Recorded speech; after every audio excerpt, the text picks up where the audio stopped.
Hey everyone, I am TH Pine and welcome to Human Resource Machine. What is Human Resource Machine, you ask? I like to call it an office worker programming puzzle game. It's by Tomorrow Corporation, which are the guys behind World of Goo and My Little Inferno. It released a few days ago and this is what it looks like. So we have this little office worker over here and we have to solve some puzzles by programming him.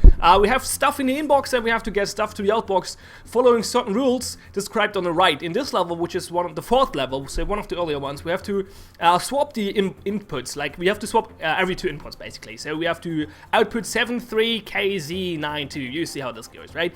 So how do you program him? You have simple commands over here. They're kind of assembly programming-ish style, I guess. So we do input to inbox to get a tile from the inbox. Got it. The program finished. We did not solve the task, so our boss is angry at us. So let's actually put some more inputs there. So we can copy to the floor, to the carpet. We can choose one of those for the tiles. Those are basically variables. Let's just put it to 0. Then we can get another tile from the inbox and get that to the outbox because that's the 7 then. So the second tile. And then we copy from the floor again and we get that part to the outbox as well. And that should work, right? So let's take a look. He puts the 2 down. He takes the 7. He puts it in the outbox. He takes 2. Puts it in the outbox, and there we go. So, almost done. We just have to loop it. How do you loop it? Well, we have jump statements. So, the bane of every programmer. If you're doing real programming, never use jump statements. Don't use a goto or jump statements. That's like programming stuff from 20 years ago. I guess if you're doing assembly programming, it looks a little different. But if you're doing some real program, well, real is the wrong word, but like high-level programming, that's the word I was looking for. Assembly programming is real programming as well. So yeah, if you're doing high-level programming, never use jump statements. However, most programming and puzzle games use them for multiple reasons. I guess most of them are like simple or similar to assembly, as I said, and also they are simple to understand and simple to implement as well. So we use a jump statement, we have a second thingy we can move around and it will jump there whenever the code reaches this. So let's try that again. Inbox, copy to, inbox, outbox, copy from, outbox, and then we jump and we loop around. There we go, and that's until it's done. We can speed it up. There we go. Task complete, boss is happy, hopefully. Year 4, yeah. So every level is a year, but we'll go into that in a second. So we have 2 optimization challenges per level. It's always size challenge and speed challenge. So how many commands you use and how many steps. And the first 3 levels, it's pretty easy to get them all. Later you have to be a little tricky. So let's go to the elevator. Because the theme of this game is actually quite funny. So you're an office worker in an office building, and every floor is one level. And 1 year at the same time. So basically you're doing your job for 1 year, then you get promoted to the next floor. Sometimes the floor are like spreading out, but one of them is always a dead end. So it's always like one main branch and sometimes a side branch. It's 36 levels overall, plus a few small cutscenes in between. Let me show you one. The first cutscene, so to get an idea of the art style and this. Well, there's a very light story, I guess.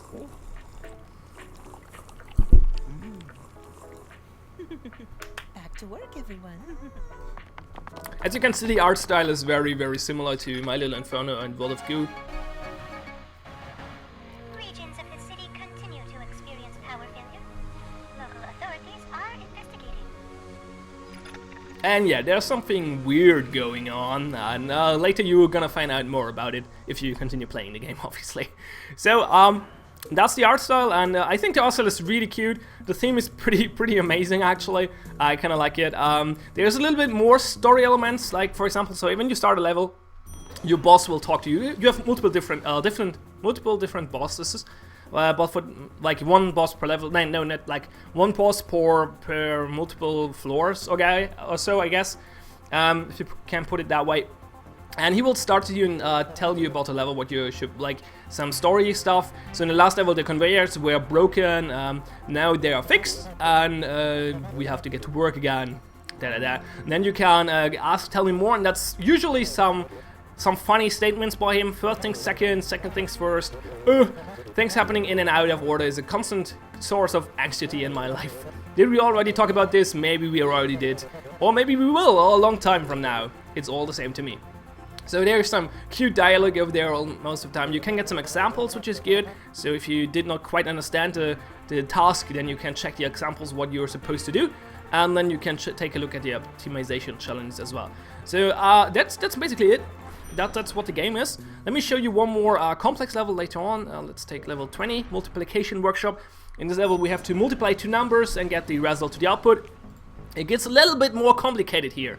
Let's remove that. That's not necessary. So we have a few more commands and a few more other features. So one feature is we can name or rename the tiles on the floor. We can do this and write something here. So that's why that was before there, because this is not the first try to record this. Anyway, so you have like things on the floor, and then you can use them instead of the numbers in your commands over here. So copy from 0 will copy the 0 from here, and copy to result will copy to here, and stuff like that. We have a few more commands. So you saw those already. We have add, which will add certain element from the floor, like for example result, to the number you're carrying in your hand, and copy it to your copy the result to your hand basically. And sub does the same, but it subtracts. Bump will increment one floor element by 1, and copy the copy the result to your hand as well, and bump minus will decrement it, obviously. Then we have two conditional jumps, which are obviously very important if we want to do some advanced programming and not just simple linear tasks. So we have jump if 0, it will only jump if the thing you're carrying is 0. If not, then it will just continue in the command tree. And jump if negative, the same for if the value is negative you're carrying. And then we have comments. We can use comments like this. Oops. It's funny that you cannot write here actually. It's kind of weird that you have to write with your mouse. Oh, hello world. There we go.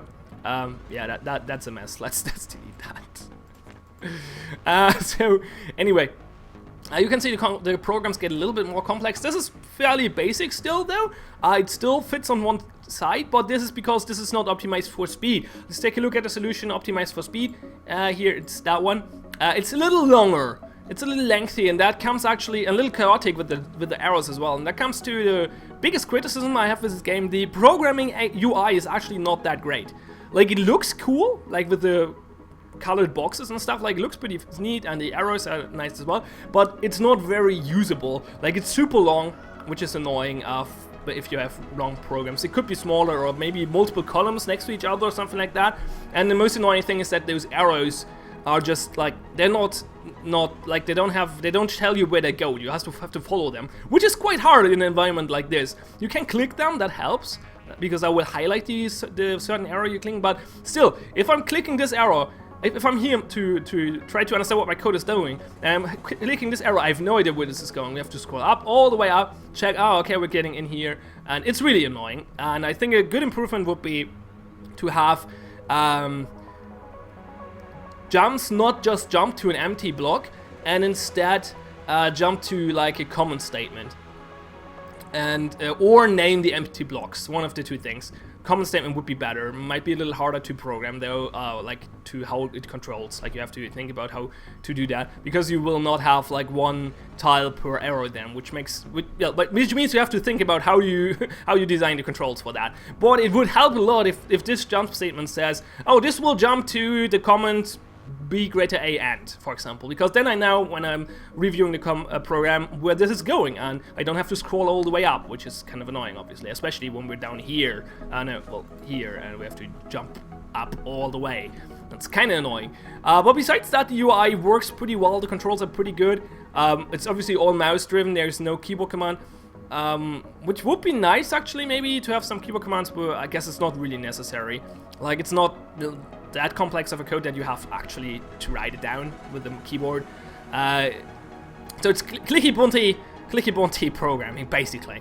You have some thingies down here. You can copy your code and paste it, or clear it. You have an undo button, no redo for some reason, but undo, and you can copy it to different solutions. So we have 3 solutions over here. I'm not sure why we don't have 4. Like, 3 seems to be enough for most puzzles, because you have 1 for your initial solution, or 1 for speed optimization, 1 for what's it called?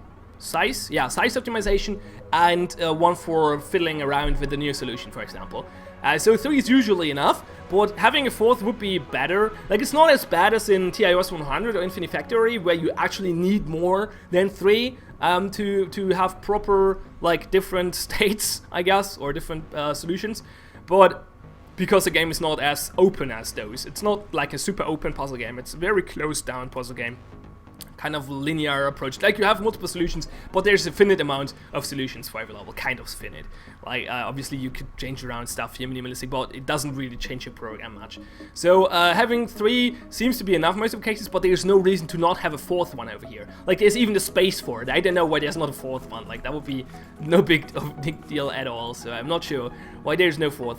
But that's not really important. Oh, this question marks, by the way, you can draw something on there, and it will tell you what it does. So it explains commands, basically. What else? Cute little detail. You see his hair got, like, bolder, because he gets older every year. You move up in the elevator, which is kind of cute.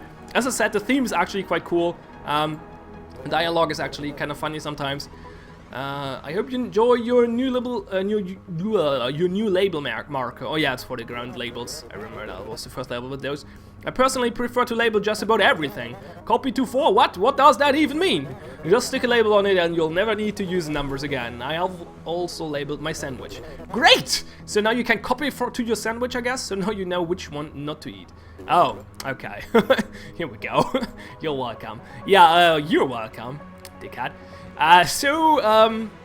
Yeah, that's basically it about the in-game UI, I guess. There's one big issue I have with the game. It doesn't have an option menu whatsoever. Like, the option menu consists of 2 buttons. One of is the music off button here. It doesn't even turn off sound, though. It only turns off music.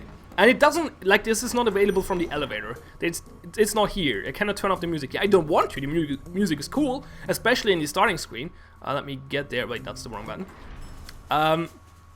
But this turn music off button and this toggle full screen button are the only 2 options in this game. Everything else, like, is missing. There's no option menu, no resolution options, no sound sliders, nothing, which is kind of unfortunate. So I had to adjust my sound settings by adjusting my Windows sound settings, which is not what I want to do usually, but I take it. So you can, when you start a game, you have to select an employee. Can we? Yeah, we can delete them. Okay, so we can delete them, can make a new one. You can choose between 4 different characters. They're all the same. It's just different style and like our style. And you cannot back out from this menu. Actually, I cannot cancel now. It doesn't work. I have to select one. But yeah, it just changes the look. I don't think it affects the story or anything at all. And then you're in the elevator. There's elevator music, very fitting to the theme, I guess. So overall, I think it's a decent puzzle game. Well, actually, it's a pretty good puzzle game. It has good puzzle design. The puzzles are interesting and no hard, like none of them is too hard. I have one big issue with the puzzles. Well, not the puzzles, but the game design as a whole. Like, the linear branch here is an issue I have. Usually it's better to have like 7 levels available and you have to solve 5 of them to continue or something along those lines. Because if you have like a linear branch like that, yeah, it's branching off, but you have to follow the main branch to unlock more levels. And you get stuck at one level, then you're stuck, which sucks. Because, yeah, you have to look up the solution somewhere or you cannot continue playing. Which is usually not that great for tricky puzzle games like this, in my opinion. But, yeah, that's not that big of a deal, I guess. But it's kind of annoying. Anyway. And overall, as I said, it's a good puzzle game. It's a decent programming puzzle game. Like, it's nothing unusual. It's not super unique. Like, it's a basic set of commands. Let's get back to the thingy. Oh, by the way, did I mention that I like the music? I think I mentioned it. Yeah, I mentioned it. Anyway, it's worth saying again. The music in this title screen is amazing. What did I want to show you? Oh yeah, the commands, if I remember correctly. So we have a decent set of commands, but it's really basic. Like, there's nothing unusual here. The controls are like how you set up the commands is very basic as well. Like, this is just programming. There's nothing special about it. No crazy mechanics like in TIS 100 where you have multiple nodes and have to multi-thread and stuff like that. That's not here. It's a very, very straightforward puzzle game. It's a good one, but it's nothing special. And where I want to go with this is, if this if the genre of programming puzzle game would be super crowded, then this game would only be mediocre. But since there aren't too many programming puzzle games, this one is actually very recommendable, because it's a good puzzle game with a good art style and a good theme, and it's a lot of fun in my opinion for 36 levels, which is quite a lot as well. I think it's okay. It's like not, you will not put hundreds of hours into this as you could in an open puzzle game like Infinite Factory, but these are not comparable, right? That's an open puzzle game. That's something totally different than like a closed puzzle game like this. It's just a different kind of game. But still, there are other more complex or more complex programming puzzle games, or puzzle games with more programming puzzle games with more unique mechanics and stuff like this. But it's a good programming puzzle game, and if you enjoy those kind of games, you probably don't have too many. So this is probably worth your attention. I would say so. Overall, as I said, some issues like that there's an option menu, the UI could be improved a little bit, the linear level thing is not that great of an idea in my opinion, but I have fun with it. It's a pretty cool game in my opinion, so if you're into that kind of stuff, I recommend it. It's Human Resource Machine. It released a few days ago on Steam, Humble Bundle or Humble Store, Good Old Games, or on the Tomorrow Corporation website itself. If you want to support the developer, it's probably the best way to get it on the website. I will link it below the stream, below the video, I mean in the video description. It's the best way because you get actually a Steam key and a platform, a cross-platform DRM-free version of the game as well, and the developers get the biggest share from the money you pay. So I think if you want to buy it from their website. It's available for Windows and Linux, and it will be available for Wii U and tablets soonish as well. So that's interesting, because I think the controls are pretty good for that. So especially for tablet, it actually would work on a phone as well, I guess. But it would be a little annoying with the scrolling and stuff. So I don't know. Anyway, as I said, this is Human Resource Machine. Check out the links in the description below if you want to get it. I am TH Pine. Thanks a lot for watching. Have fun and see you next time.